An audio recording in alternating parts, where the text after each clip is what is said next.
Another large barrage of explosions has been reported in northern Gaza in the past hour, with reports that communications and the internet have once again been cut off.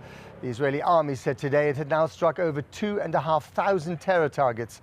More than 9,400 people have now been killed, according to figures from the Gaza Health Ministry, appointed by Hamas, which is designated a terrorist organization by the UK.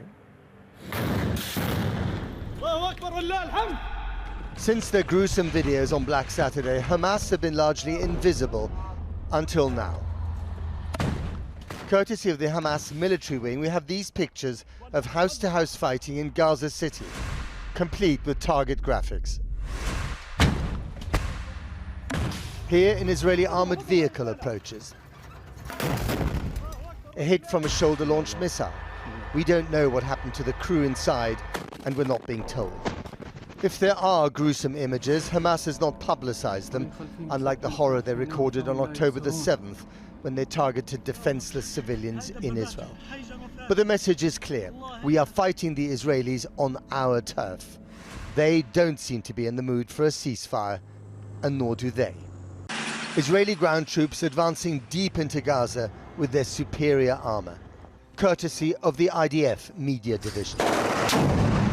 Fighting perhaps on the same streets, perhaps on the same day, in a city reduced to rubble. Hunting down Hamas, claiming to have targeted at least 2,000 Hamas positions with casualties to match, but with no independent verification. The silent cockpit collage of airstrikes, round the clock for a whole month. They've given Israel the military advantage, but at a huge cost to civilian lives. This is what so many want Israel to cease or pause. The strikes become a blur. They feel disconnected from their impact. Until you film the aftermath and zoom into the human consequences, courtesy of journalist drones in Gaza. This was the Mugazi refugee camp this morning. The panorama of destruction from the air soon becomes the particular of tragedy on the ground. And that unbearable murmur of misery returns. At least 40 dead, according to the Gaza Health Ministry. Israel doesn't deny the number, but says that the presence of Hamas units makes it a legitimate target. What human price victory? It is the question that haunts this war, perhaps any war. And here too, both sides have answers that are unacceptable to the other. Navigating this political moral maze is America's chief diplomat Antony Blinken, flitting around the Middle East. This morning, a surprise visit to Ramallah to talk to the aging president of the Palestinian Authority for the first time in this war. Rumours are that he wants him to help manage Gaza after the war is over. But if there was an election in the West Bank today, chances are that Hamas would win. No wonder they didn't have a press conference afterwards. The people in power here lack the mandate to govern. The people on the streets have the mandate of rage. And no one has a clue what actually might work after the bloodshed ceases. Even more awkward for America's chief diplomat was this welcoming committee in Adana, Turkey, for the final leg of his mission. The US is trying and failing to be an honest broker in a bitterly tribal conflict playing out on the world stage, demanding that everyone, everywhere, pick a side. Emerging from the rubble of Gaza today, she deserves better. And some breaking news tonight. As we come on air, reports of attacks across Israel's northern border with Lebanon. Lebanese media reporting an Israeli strike has killed a grandmother and 3 children in a car. The Lebanese foreign minister said the government would complain to the United Nations. Israel says one Israeli civilian was killed in a missile strike by the armed Hezbollah group. Well, joining me now from Ramallah in the West Bank is Noor Odeh, the former spokesperson to the Palestinian Authority. Noor, it's good to have you back on the programme. Let's start, first of all, with this visit by Antony Blinken in Ramallah to see Abu Mazen, the Palestinian Authority president. How significant was it that he finally got to see him in person? Well, politically, the picture was important that Antony Blinken, who was visiting all sorts of capitals in the region, had to come and speak to the Palestinian president. This was an unpopular visit as far as the public opinion is concerned, and there were marches in the street demanding that he not be received. Having said that, we didn't really hear a lot from official sources about what actually was discussed in those meetings. One can guess that these were very uncomfortable conversations, and there was an attempt to, reaffirm nuance, that any discussion about the day after would have to be in the context of a wider political solution, that this is not about just managing Palestinians while they remain languishing under occupation without a political horizon. So, but that's really as far as we got in terms of information. Indeed. I mean, there was no press conference afterwards, which is frustrating for all of us, trying to get more information out of both sides. But also this idea, and I think you touched on it, that Abu Mazen or the Palestinian Authority would help to run the Gaza Strip, where they are not popular at all, or certainly weren't before the war started, as long as Israel sticks to a genuine commitment to the two-state solution. But that is very much a round peg in a square peg in a round hole, isn't it, at the moment? It sure is. I mean, right now, I'm not sure what the end game for the U.S. is, to be honest. I feel like Anthony Blinken is kind of making it up as he goes along, because the Israelis aren't clear about what their end game is. We hear Israeli officials talking about decimating Gaza. We hear Israeli officials talking about getting rid of the entire population of Gaza, of building settlements once again in Gaza. Of all sorts of nightmarish scenarios as far as Palestinians are concerned. And we hear about the day after and having the PA go over there as if nothing had happened, as if it's easy to just pick up the slack, receive a disaster zone that has been turned uninhabitable, and things can, move along. And that's very detached from the truth. It's the real problem here that on both sides, on the Palestinian side and on the Israeli side, there are leaders that no longer have a mandate, and therefore there's no real leadership, which is what you need in order to bring about some kind of solution. I think that is a very important chunk of the problem. Another dimension of the problem is that the Biden administration is not interested in having a revitalized, representative Palestinian polity. They want to deal with those they're comfortable dealing with, and they don't want to hear about Palestinian dialogue or Palestinian unity or Palestinian elections. They want to have a group of people that fit to size, that they can talk to, regardless of what the Palestinian street feels about that. And I think that it will become very quickly apparent that that is not a workable arrangement when the dust settles and after the entirety of this catastrophe unraveling in Gaza becomes even clearer. A sobering note to end on. No, dear, thank you very much indeed. Well, let's go to Ami Ayalon. He's the former head of Israel's domestic intelligence service, Shin Bet, and a former member of parliament for the Israeli Labour Party. He joins me now from northern Israel. It's good to have you on the program, sir. When you hear what you just heard from Ramallah, and you see the diplomatic efforts which are being conducted frantically by the Americans, do you think that diplomacy has failed, or is it actually succeeding and we're not noticing it? Well, if I'm trying to understand the reality today, it's obvious that diplomacy has failed, because the reality in the Middle East, especially between Palestinians and Israelis, is a nightmare, as you described it earlier.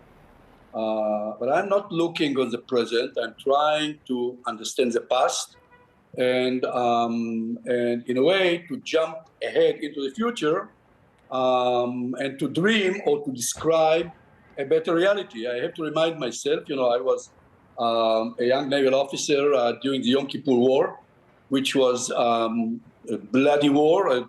It took about 4 years since the end of the war until the visit of President Sadat in Jerusalem, and 2 more years until we signed a peace agreement. So I think that we have to understand that sometimes, and this is our challenge, this is what we are facing today, us and the Palestinians. And the question is whether we can identify the opportunity which, the way I understand it, is in a way ahead of us.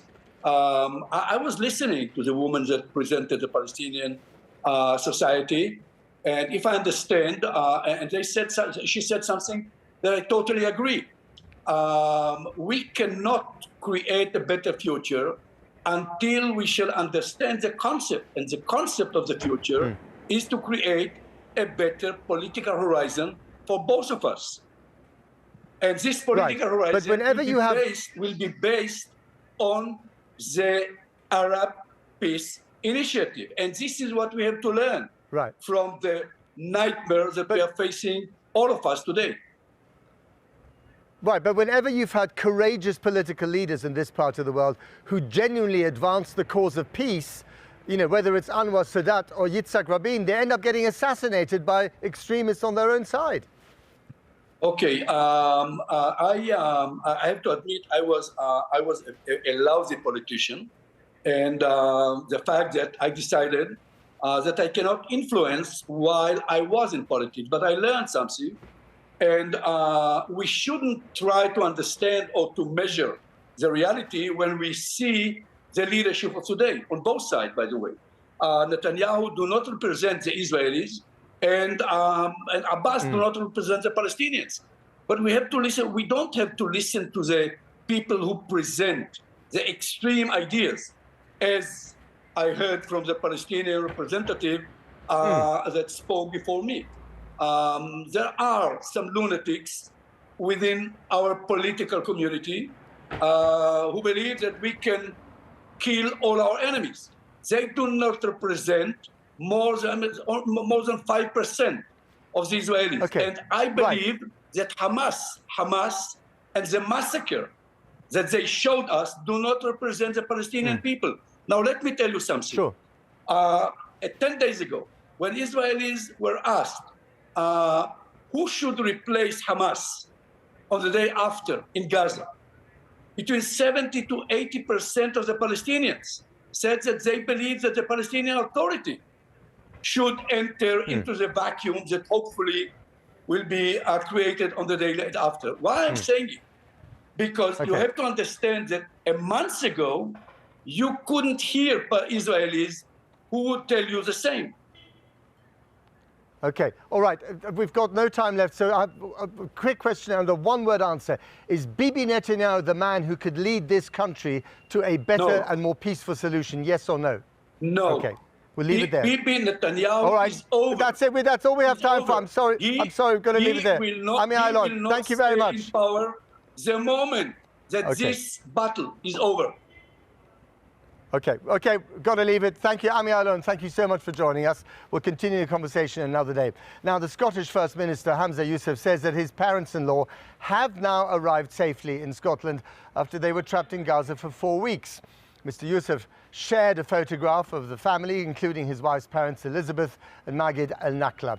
They were among a group of British nationals allowed to leave through the Rafah crossing into Egypt on Friday morning. Now, they went to a music festival to celebrate friends, love and infinite freedom, only to find themselves in the midst of a massacre.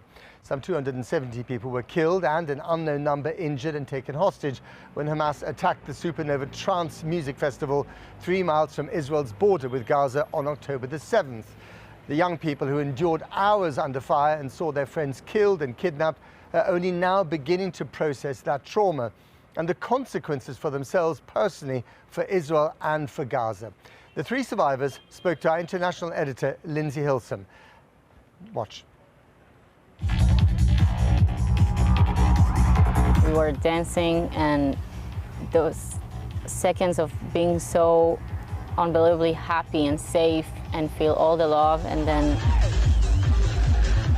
half a second after that, you are running for your life. I was so exhausted and so terrified. And then, because it's like a desert, so it's very open, there is no place to hide, but we found this place and we saw some like bushes and herbs. So we just like crawled inside, tried to cover ourselves with leaves. And we stayed there for 6 hours. He's comforting you. Yeah, Yeah. he can sense that we Yeah. need it. You feel scared? Moment? I feel scared all the time. I honestly, I feel like I've already, in a way, I feel like I've died. I know it's not fair to say because there are people who didn't make it, but it feels like being a ghost. When it happened, like 2 times I ran and stopped because I didn't believe that this actually happened. So now I feel like everything could happen. Like for me, it's make logic that terrorists will come from there and shoot me right now. I think a lot of the people that have been there feel it's like a miracle because there's no way. Like they have a picture of the white tents with all of the bodies. I've been there when they started shooting, so all of the people that is dead now over there, that they got murdered, I could have been one of them. If I didn't do this, I'll probably be dead. If I didn't do that, I'm probably be dead. So you can imagine yourself dying over and over and over again. It's the experience of a lot of survival. Like we go back and we try to like replay like everything that we did. We understand that every decision that we made was Critical. yeah, it was. Tell me, what helps? Does anything help?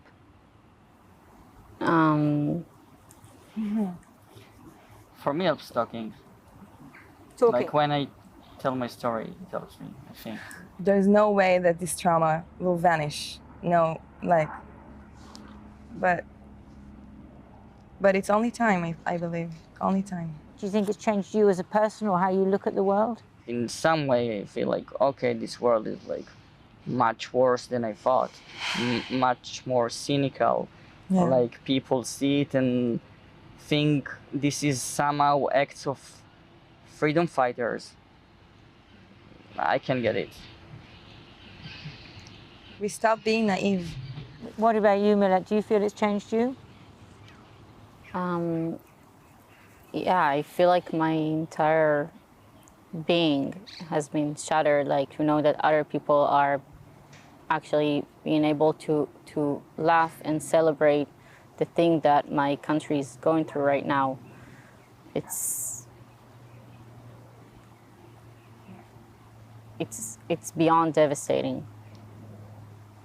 And also, I'm lots of on like social media, Twitter and stuff, and I see like people from in other countries who denies it and like diminish it, and like president of Turkey saying that these are not acts of terror.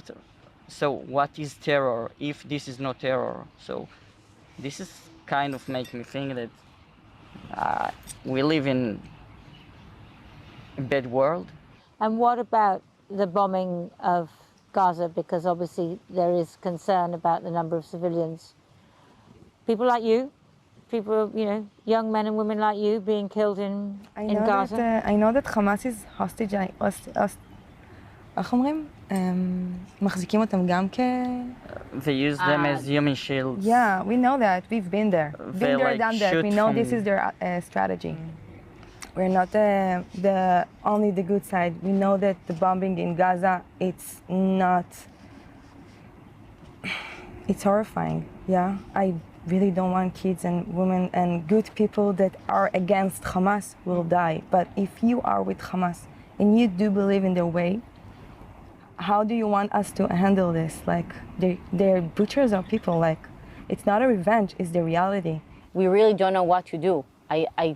People don't understand, like, what options do we have, honestly? Like, the innocent people are going to get killed no matter what we're going to do. It's the way it is when there is a terror organization that is active. That's that. Is there another way? No, unfortunately, no. Like, if our army were just going inside without bombing first, we would have lots of casualties, and we had enough casualties on October 7th. Yeah.